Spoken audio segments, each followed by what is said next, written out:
the growth strategist, Donna Ambler, with a vignette about one of the causes to plateaus. See if you recognize yourself. I'm going to call him Tom, and he's at age 45, and he's worked long, hard hours to get where he is. He's the founder and president of like majority owner of a 15-year-old, $20 million business-to-business, multi-location service company. Pretty good, huh? And the company serves a core group of very loyal long-term customers. The business has generated a net profit every year. Now, there's been a few years where it wasn't very much, but they've had a net profit pretty much every year. And that's been despite attacks on the World Trade Center in 2001, and the implosion of the financial industry in 2008, and lingering uncertainty in the last few years. So by this point in his life, Tom lives in a nice house. It's up on a hill and it overlooks a really nice lake.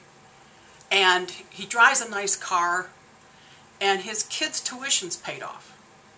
Pretty good. So what do you think? Is the company positioned for growth or free fall? They're at a plateau at the moment. Okay, so let's talk about this.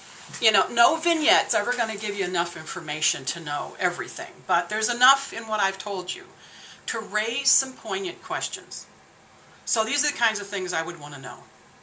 How much risk did Tom and maybe his whole family take on in the early years to get the business to where it is today? You know, maybe they had to mortgage their home way beyond what they thought they should when the banks looked at the service business as not having enough collateral to give them a business line of credit. And it's happened to a lot of people. Maybe they carried a second mortgage for quite a long time. Is Tom divorced now? I mean, you know, business growth like that takes a toll on marriages and family life and parenting. How is the stress of business ownership on, working on him and his health? Are some of the people who helped him get to this point still working in the company? Are the long-term customers that they have really comfortable with low tech?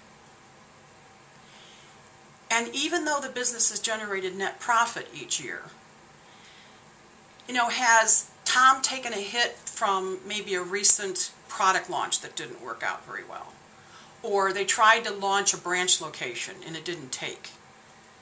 There's a number of things that they might have taken a chance on and it didn't work.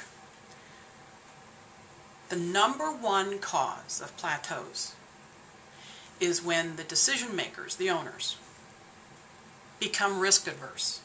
They have more to lose than people who are starting a business and in some cases don't really realize, what they're risking, and their energy's better. I mean, he was a very different age. He was what, 30?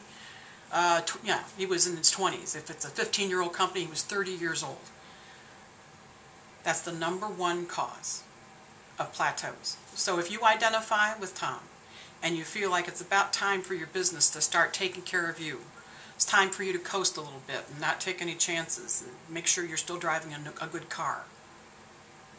Take a look at the data of your plateau and ask yourself, what's next? Growth or free fall? That's food for thought. I want you to stay tuned on this series about plateaus. I want you to hear the causes, and then we're going to go through what to do about them. This is the growth strategist, Donna Ambler, with your tip of the week.